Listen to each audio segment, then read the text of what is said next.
Je m'appelle Bertie Garot, j'ai 26 ans, je suis comédienne et de temps en temps je fais des films et de temps en temps j'écris des pièces de théâtre. J'ai réalisé 6 kinos, c'est passé sur 2 ans. Voilà, c'est un peu un tous les 3 mois hein, quand j'en ai envie, j'en ai réalisé pour d'autres. Et puis j'ai beaucoup participé à d'autres kinos avec des équipes différentes aussi.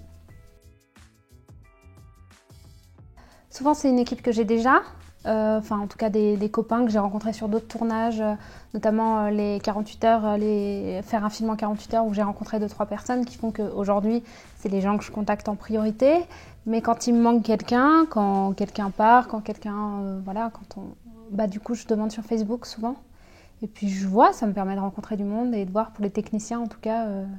Je crois que ça fait 4 courts-métrages que je travaille avec un gars au mixage son, je ne l'ai jamais rencontré encore. Mais il fait du très bon boulot, donc je reste avec lui, mais il y a des gens que j'ai jamais rencontrés, que j'ai juste eu par l'intermédiaire des kinos. C'est par période, je crois.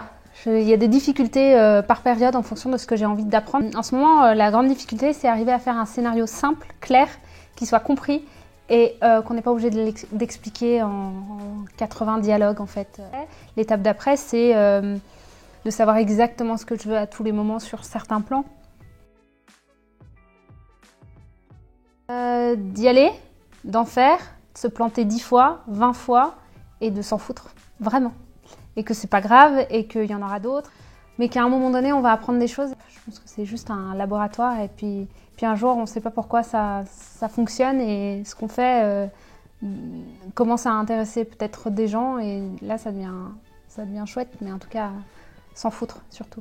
Et puis ça reste même s'il y a du monde, ça reste un petit festival où on peut se permettre d'aller quand on veut, on commence à connaître des gens au fur et à mesure, tout ça, mais surtout éviter de s'imaginer tout et le pire qu'on a fait, la plus grosse, le court-métrage le plus merdique possible, parce que c'est pas le cas, il y a toujours des choses intéressantes à prendre et que ça s'améliorera forcément. Le Kino Lyon m'a apporté des rencontres, de l'expérience. Le Kino Lyon m'a apporté aussi le fait de pouvoir me permettre moi aussi de raconter mes histoires. Parce qu'avant, je travaillais beaucoup avec plusieurs équipes et souvent j'étais assistante réalisatrice ou je faisais d'autres choses. Et là, je me suis dit, je vais essayer moi aussi de raconter des choses. Et avoir, mine de rien, la possibilité d'avoir une parole aussi là-dedans. J'aime bien écrire et je suis comédienne en même temps et que souvent on n'a pas forcément ce qu'on a envie d'avoir ou on n'a rien et du coup c'est quand même très pratique de se dire ah tiens j'ai envie de m'écrire ça et de pouvoir aussi se permettre de s'écrire des rôles et de pouvoir faire des choses un peu différentes aussi. C'est amusant, c'est ça surtout, de l'amusement. Voilà. Oui, je pense que... j'ai pas... Ou alors je suis complètement à l'ouest, mais j'ai pas vu de personne... en tout cas, personne n'est venu me voir pour me dire que j'avais pas ma place ici. Que je crois que ça revient avec la question d'avant, c'est que je m'en fous, vraiment. Je fais des trucs, ça plaît pas, c'est pas le souci. Je suis une femme, je suis pas une femme, on s'en fout. Je pense que la place, elle se crée à un moment donné ou pas.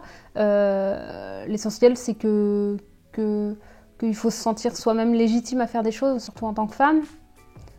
J'ai l'impression qu'on nous dit souvent de dire qu'il n'y a pas assez de place pour tout le monde, mais alors qu'en fait, faut le faire, parce que personne ne le fera à notre place. Ou peut-être que le fait d'être réalisatrice, c'est parce que je me suis dit à un moment donné, ok, moi là j'en ai marre, j'ai juste envie qu'on m'écoute et de le faire moi-même.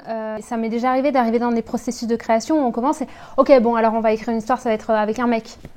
Ouais, alors ça peut être un mec ou ça peut être une meuf et peu importe, mais c'était toujours très dans des ambiances où en fait on retrouvait un peu les mêmes cadres. J'avais envie d'en parler différemment et en réalisant des trucs, je me suis rendu compte que je pouvais le dire comme je le voulais et que personne allait venir me faire une réflexion là-dessus ou aller étouffer ma parole.